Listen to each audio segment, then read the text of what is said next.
The book of Job, chapter 38 to chapter 42.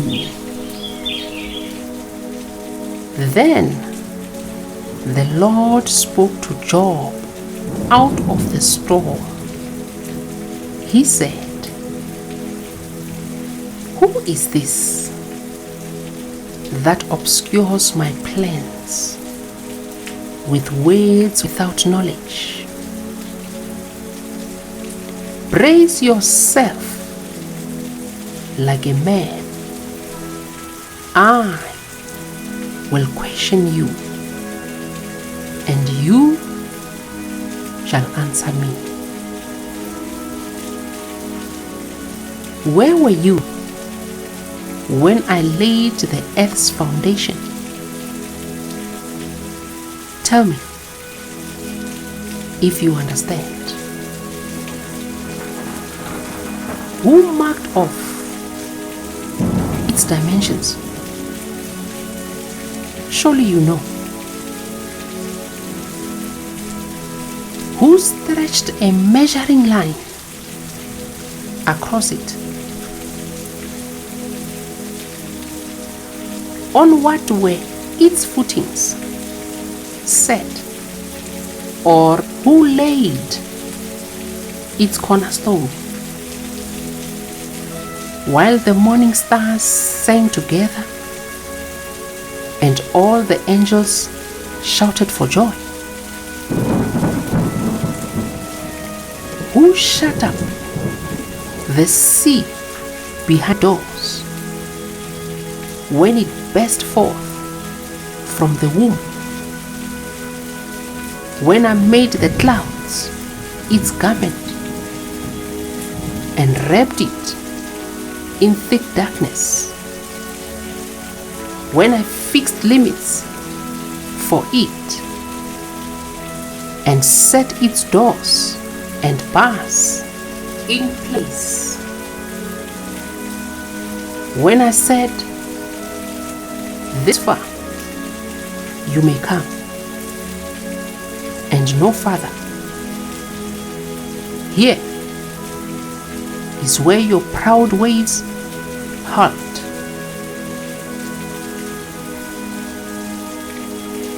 Have you ever given orders to the morning,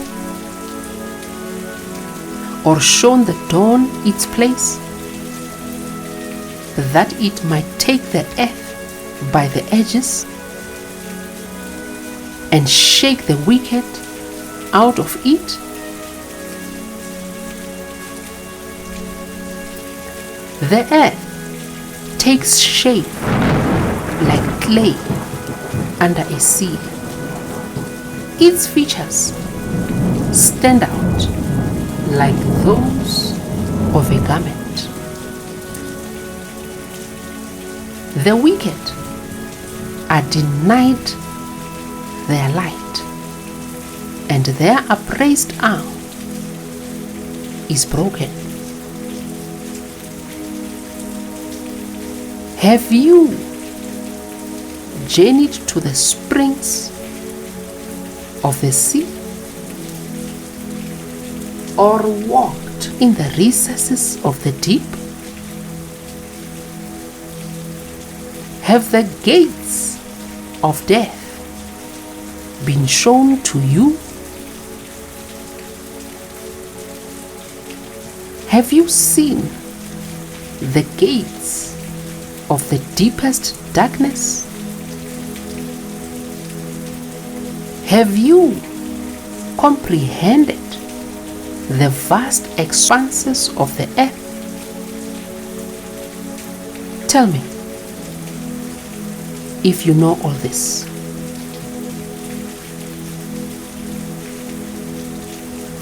What is the way to the abode of light? And where does darkness reside? Can you take them to their places? Do you know the paths to their dwellings? Surely you know, for you already born. You have lived so many years. Have you entered the storehouses of the snow, or seen the storehouses of the hay, which I reserve for times of trouble, for days of war and battle? What is the way to the place where the lightning is dispersed, or the place where the east winds are scattered over the earth? Who cuts a channel for the torrents of rain, and a path for the thunderstorm, to water a land where no one lives, an uninhabited desert, to satisfy a desolate wasteland and make it sprout with grass? Does the rain have a father? Who fathers the drops of dew? From whose womb comes the ice? Who gives birth to the frost from the heavens, when the waters become hard as stone, when the surface of the deep is frozen? Can you bind the chains of the Pleiades? Can you loosen Orion's belt? Can you bring forth the constellations in their seasons, or lead out the bear with its cubs? Do you know the laws of the heavens? Can you set up God's dominion over the earth? Can you raise your voice to the clouds and cover yourself with a flood of water? Do you send the lightning bolts on their way? Do they report to you, "Here we are"?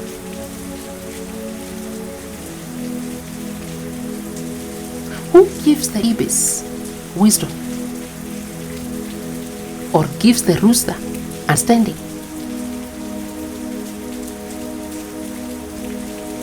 Who has the wisdom to count the clouds?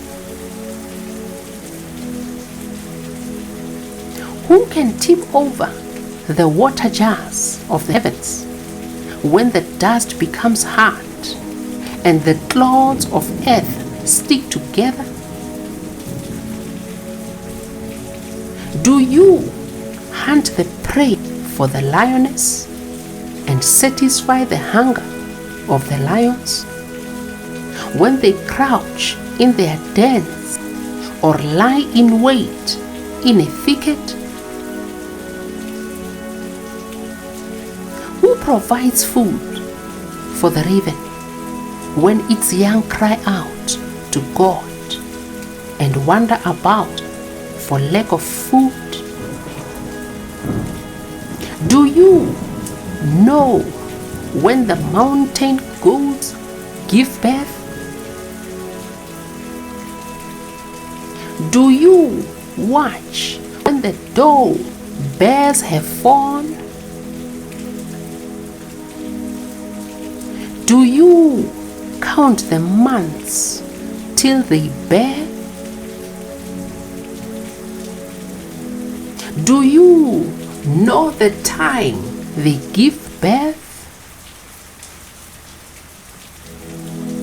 They crouch down and bring forth their young. Their labor pains are ended. Their young thrive and grow strong in the wilds. They live and do not return. Who let the wild donkey go free? Who untied its ropes? I gave it the wasteland as its home, the salt flats as its habitat. It laughs at the commotion in the town. It does not hear a driver's shout. It ranges the hills for its pasture and searches for any green thing.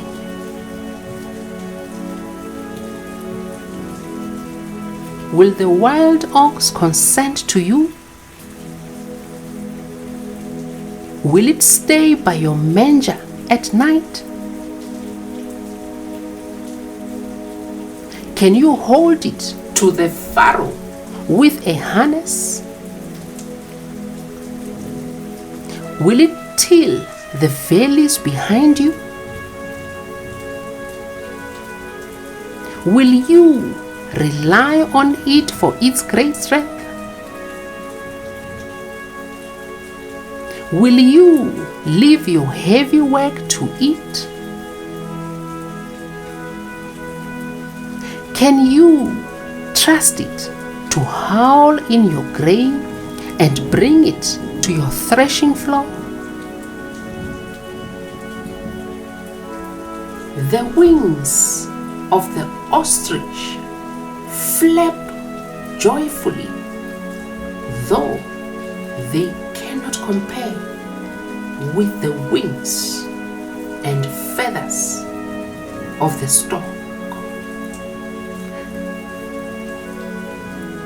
She lays her eggs on the ground and lets them warm in the sand, unmindful that a foot may crush them, that some wild animal may trample there.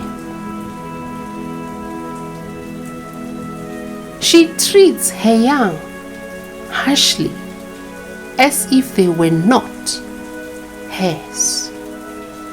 She cares not that her labor was in vain, for God did not endow her with wisdom or give her a share of good sense.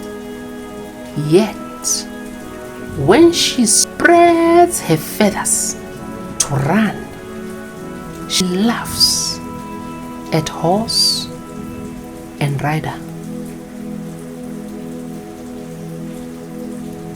Do you give the horse its strength or clothe its neck with a flowing mane?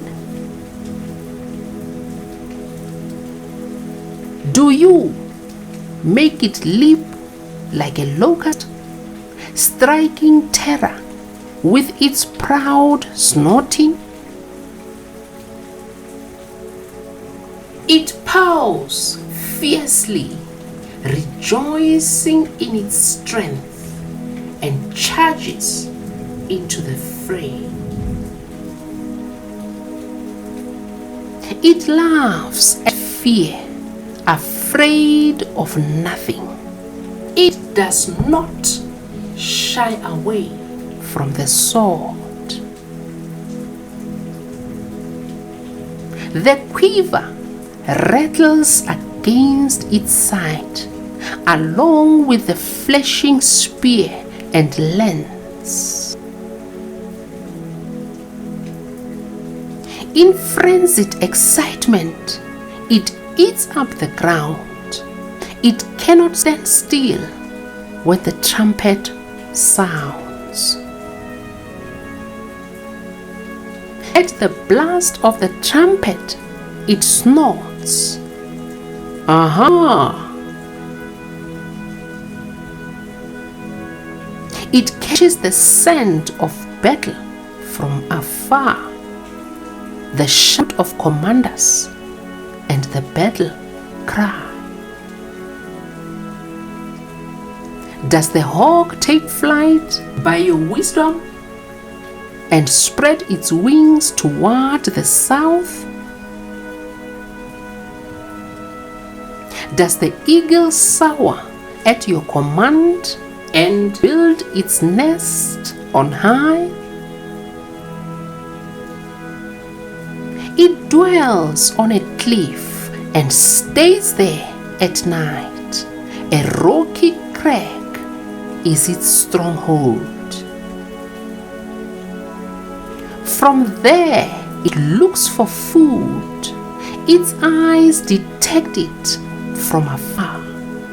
Its young ones feast on blood, and where the slain are, there it is. The Lord said to Job, will the one who contends with the Almighty correct him? Let him who accuses God answer him. Then Job answered the Lord, I am unworthy. How can I reply to you? I put my hand over my mouth. I spoke once, but I have no answer. Twice, but I will say no more. Then the Lord spoke to Job out of the storm. Brace yourself like a man. I will question you, and you shall answer me. Would you discredit my justice? Would you condemn me to justify yourself? Do you have an arm like God's? And can your voice thunder like His?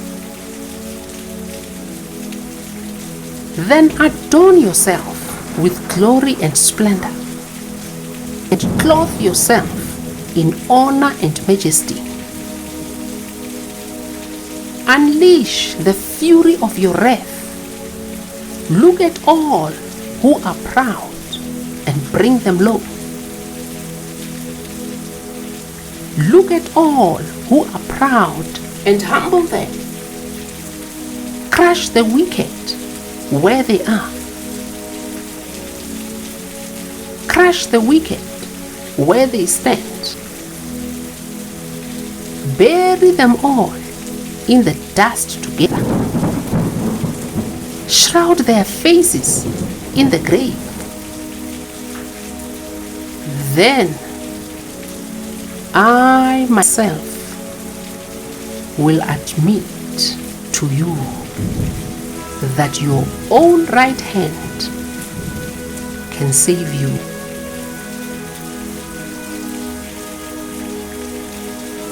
Look at Behemoth, which I made along with you, and which feeds on grass like an ox. What strength it has in its loins! What power in muscles of its belly? Its tail sways like a cedar. The sinews of its thighs are close-knit. Its bones are tubes of bronze. Its limbs like rods of iron. It ranks first among the works of God. Yet its maker can approach it with his sword. The hills bring it their produce, and all the wild animals play nearby. Under the lotus plants it lies, hidden among the reeds in the marsh.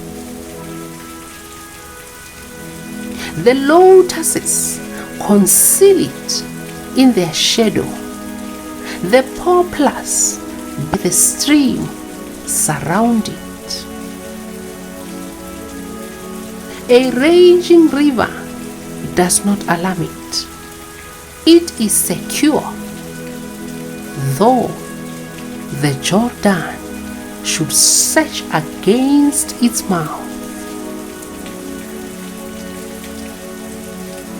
Can anyone capture it by the eyes, or trap it and pierce its nose? Can you pull in Leviathan with a fish hook, or tie down its tongue with a rope? Can you put a cord through its nose, or pierce its jaw with a hook? Will it keep begging you for mercy? Will it speak to you with gentle words? Will it make an agreement with you for you to take it as your slave for life? Can you make a pet of it like a bird, or put it on a leash for the young women in your house? Will traders barter for it? Will they divide it up among the merchants? Can you fill its hide with harpoons, or its head with fishing spears? If you lay a hand on it, you will remember the struggle and never do it again. Any hope of subduing it is false. The mere sight of it is overpowering. No one is fierce enough to rouse it.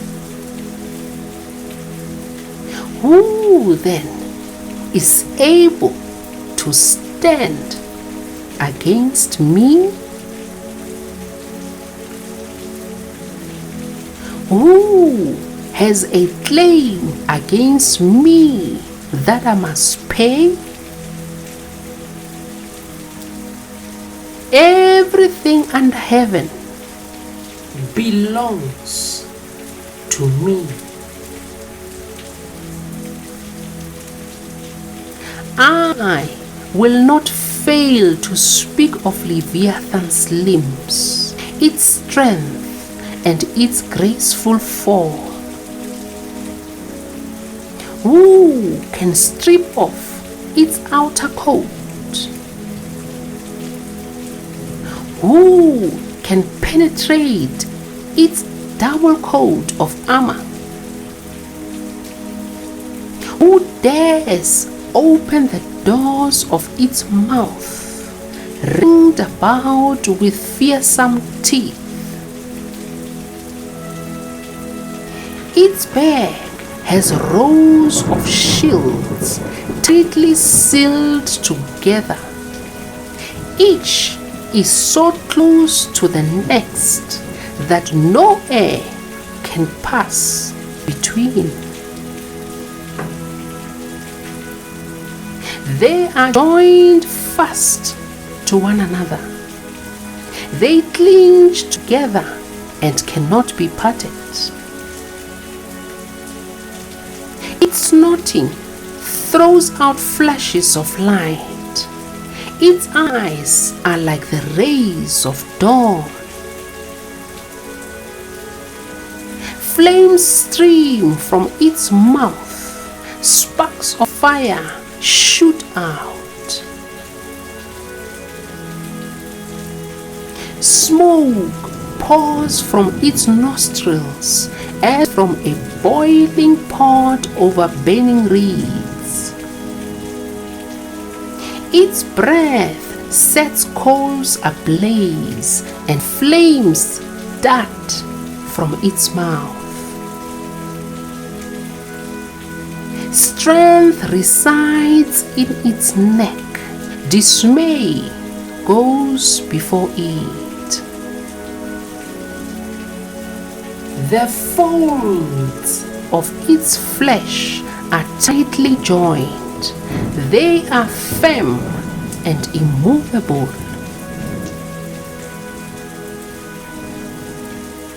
Its chest is hard as rock, hard as a lower milestone. When it rises up, the mighty are terrified. They retreat before its thrashing. The sword that reaches it has no effect, nor does the spear or the dart or the javelin. Iron it treats like straw, and bronze like rotten wood. Arrows do not make it flee. Sling stones are like chaff to eat. A carp seems to eat but a piece of straw. It laughs at the rattling of the lens. Its undersides are jagged potsherds, leaving a trail in the mud like a threshing sledge. It makes the depths churn like a boiling cauldron and stirs up the sea like a pot of ointment. It leaves a glistening wake behind it. One would think the deep had white hair. Nothing on earth is its equal. A creature without fear. It looks down on all that are haughty. It is king over all that are proud. Then Job replied to the Lord, I know that you can do all things. No purpose of yours can be thwarted. You ask, who is this?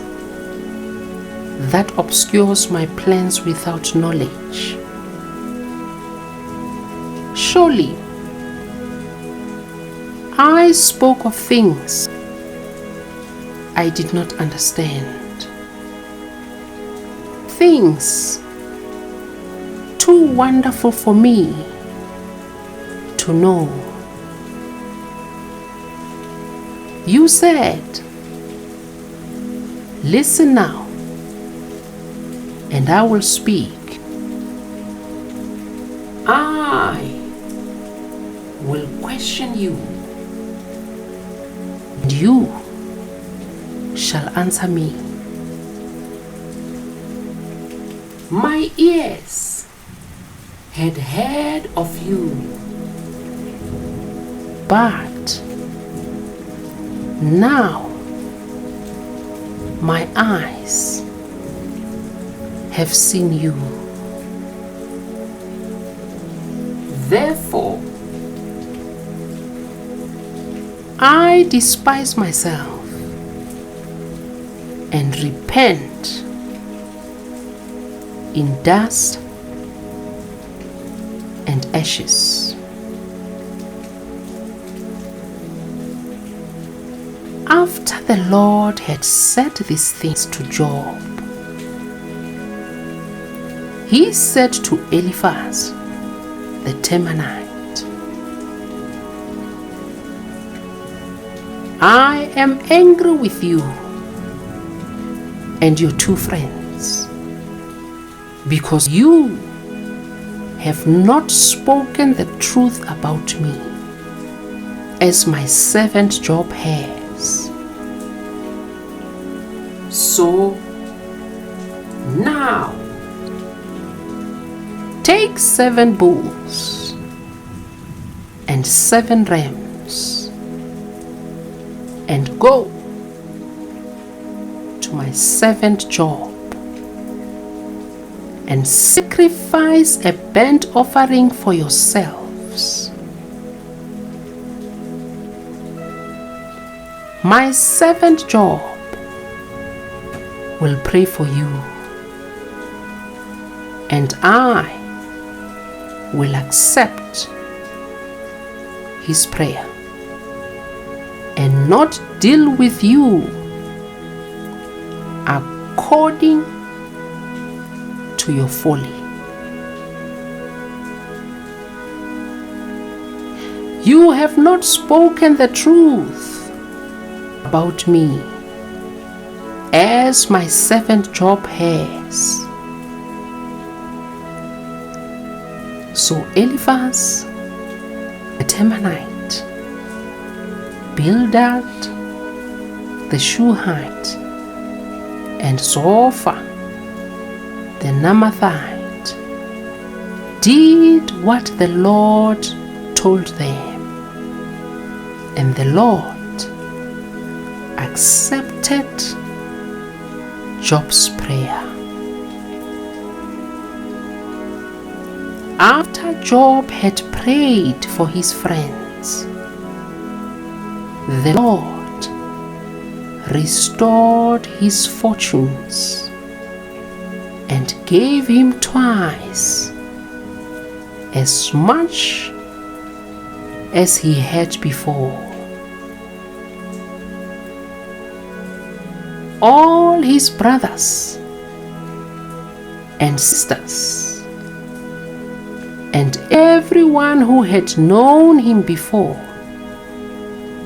came and ate with him in his house.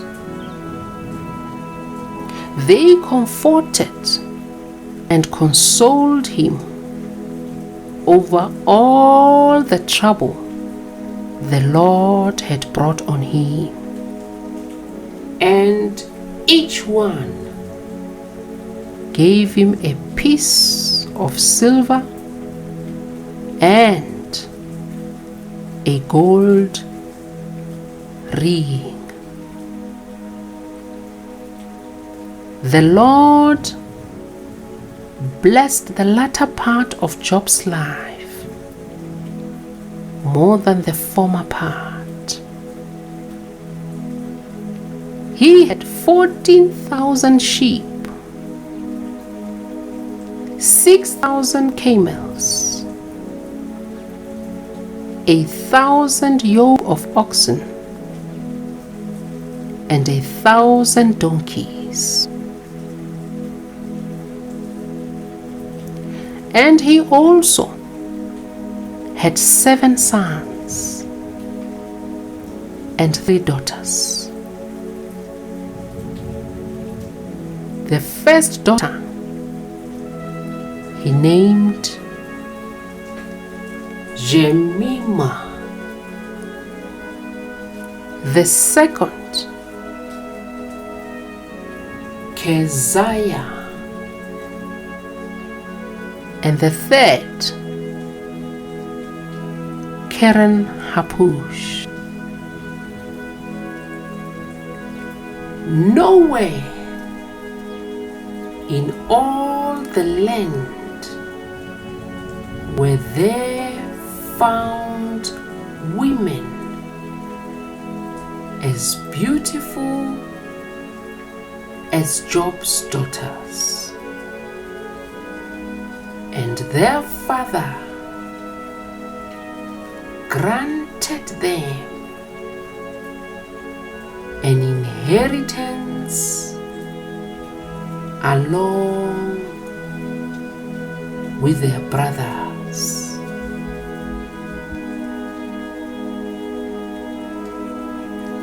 After this, Job lived 140 years. He saw his children and their children to the 4th generation. And so Job died an old man and full of years.